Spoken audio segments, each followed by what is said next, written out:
Alta pressione sull'Italia e dunque bel tempo sulle nostre regioni e clima molto mite. Vediamo il dettaglio.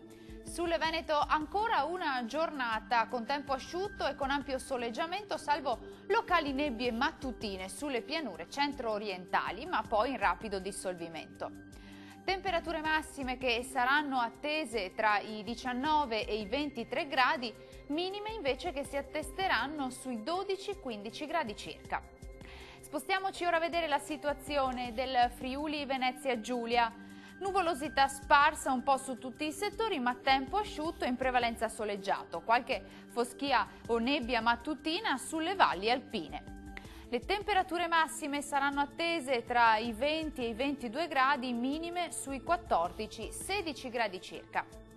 Concludiamo con uno sguardo alla situazione del Trentino Alto Adige. Anche qui tanto sole e bel tempo su tutta la regione. Possibili un po' di nubi sparse soltanto sui rilievi nord-orientali del Trentino. Le temperature risultano essere in aumento con valori massimi sui 23-27 gradi, minime sugli 11-12 gradi circa. Il mare sarà generalmente quasi calmo e venti deboli da sud-est. Dal meteo di Antena 3 per ora è tutto, arrivederci.